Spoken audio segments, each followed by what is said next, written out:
Hi అండి. Welcome back to Sravani sisters thoughts. అందరూ బాగున్నారా? నేనైతే చాలా బాగున్నాను. మీ అందరూ కూడా బాగున్నారనుకుంటున్నాను. ఈరోజు నేను గోదావరి స్పెషల్ చేపల పులుసు ఎలా చేయాలో చెప్తానండి. మామిడికాయ చేపల పులుసు. అదేంటనుకుంటున్నారా? చూస్తే మీకే అర్థమవుతుంది.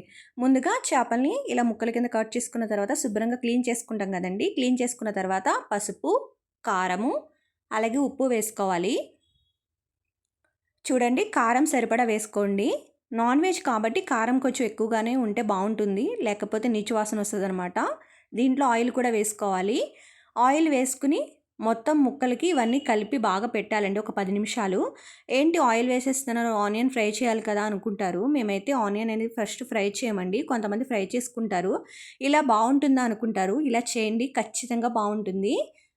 మసాలా ప్రిపేర్ చేసుకోవడానికి వెల్లుల్లిపాయలు, అల్లం, జీలకర్ర, ధనియాలు, లామ్మొగ్గలు, అలాగే దాల్చిన చెక్క, గసగసాలు కూడా వేయాలండి. నేను చూపించడం మర్చిపోయాను. సో ఇవన్నీ కూడా వేసుకుని మిక్సీ పట్టుకోవాలి. ఫస్ట్ ఇవన్నీ మిక్సీ పట్టిన తర్వాత ఏంటంటే తర్వాత ఆనియన్స్ కూడా వేసుకోవాలి. ఇలా చిన్న చిన్న ముక్కల కింద కట్ చేసుకుని వేసుకోవాలి. ఆనియన్స్ మేము మసాలాలో వేసుకుంటామండి. లేదంటే ముందుగా మీరు కారం అవి కలిపి పెట్టినప్పుడు కూడా వేసుకుని మీరు మసాలా అనేది లాస్ట్లో ప్రిపేర్ చేసుకోవచ్చు.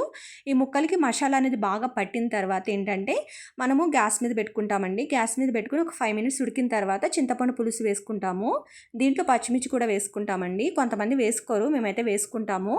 నేను మామిడికాయ ముక్కలు అనేది ఫస్ట్ వేసాను. లాస్ట్లో వేసుకుంటే ఏంటంటే మామిడికాయ ముక్క అనేది కొంచెం మెత్తగా అనేది ఉడకదు, మంచిగా ఉంటుంది.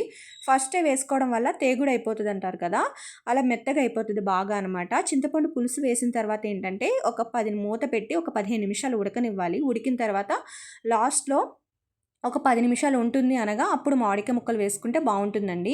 చూడండి, కలర్ చూడడానికి చాలా ఇలా ఉంది కదా, టేస్ట్ వాసన అయితే టేస్ట్ అదుర్సు, అలాగే స్మెల్ కూడా చాలా బాగా వచ్చింది. అలాగే మూత పెట్టుకుని ఒక 10 నిమిషాలు ఉడకనివ్వండి. చూడండి, ఇలా అయిపోయిన తర్వాత లాస్ట్లో మనం కొత్తిమీర వేసేసుకుంటే చేపల పులుసు రెడీ అయిపోయిందండి. మసాలా అనేది ముందు వేసుకోవచ్చు, లాస్ట్లో కూడా వేసుకోవచ్చు, ఇప్పుడు కూడా వేసుకోవచ్చు. మేము ముందుగానే వేసుకున్నాం. ముందుగా వేసుకుంటే ఏంటంటే మసాలా స్మెల్ అనేది మనకి పచ్చి మసాలా కాబట్టి స్మెల్ అనేది రాకుండా ఉంటుంది. అంతే అండి, చేపల పులుసు రెడీ అయిపోయింది. ఈ వీడియో మీకు నచ్చితే లైక్ చేయండి, షేర్ చేయండి, అలాగే తప్పకుండా ట్రై చేసి కామెంట్ అనేది చేయండి. Thanks for watching. Please like and share, subscribe the channel.